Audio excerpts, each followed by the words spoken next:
If you're serious about offshore fishing, and I mean really serious, then maybe you want one of these. This is a Smartfish 25. It's built from aluminium. It's 6 millimeters thick in the hull, and the rest of it is 4 millimeters. It is absolutely super, super tough and designed to go offshore, irrespective of the weather, and just get out there and go fishing.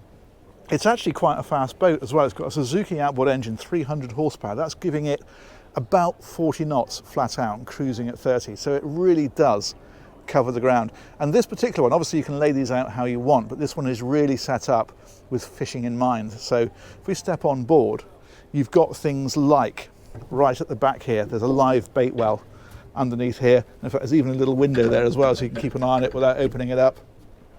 These are rod holders dotted around the place, so you've got plenty of places to put your fishing rods.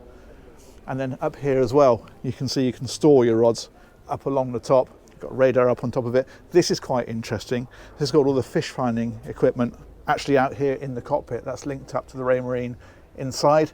So you've got that you can refer to while you're out here. It's got a non-slip floor on it.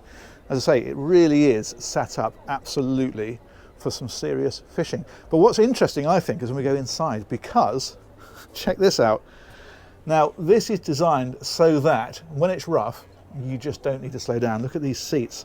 They were telling me they took this boat from Portsmouth to Cowes in a 4.7 and they did it in 20 minutes. I mean, it is a properly fast and capable boat. And what's interesting is these seats, they're shock mitigating seats, so they have some stereo suspension. But what's interesting is that this is a measuring device, and what this does is it's measuring the G-shock loadings of the boat. It's also measuring the G-shock loadings of the seat, and it's putting those up on the display up here. You can see it. Whilst it's green, all is well. If it starts going orange, then you're starting to get close to the limits of what's comfortable for people on board. You get up into the red, you need to start slowing down. So basically, it's monitoring all the time how much shock it's putting through the crew and whether that's safe.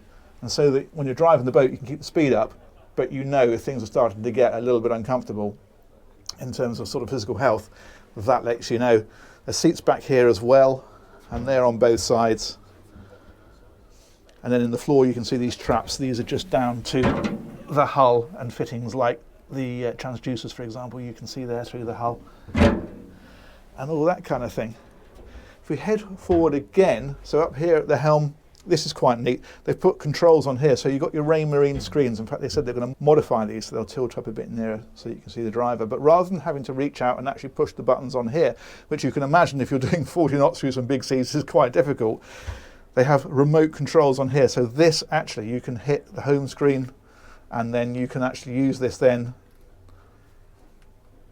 there we go, to actually control the screen that's up there.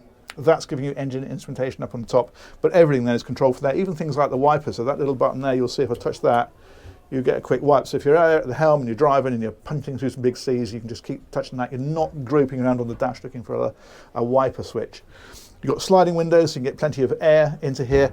And again, the throttle mounted actually on the seat so that when you're sat in here, you're not kind of reaching forward for it. It's right there. It's all designed for ultimate use. It's absolutely fantastic, I think. Another screen over here for the Navigator, and again they've got their own independent controls, and again of course it's a shock mitigating seat. And then if we come forward again, this one is set up just with a bit of a storage area in here, but because these are aluminium, they can build these pretty much how you like. So what you could do is bring this bulkhead back a bit, make this area a bit smaller, a bit more room in there for sleeping, or maybe a toilet or whatever else you wanted to have in there.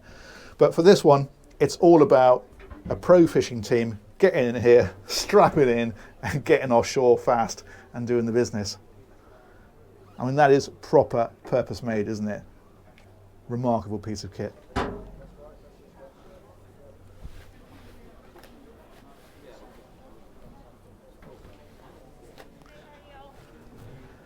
So there you go. That is the Smartfish 25. I'll put a link to these guys in the description. And if you're interested in some ultimate fishing, check them out. As ever, huge thanks to you guys for watching, and we'll catch you on another one of these very soon. Take care. Bye-bye.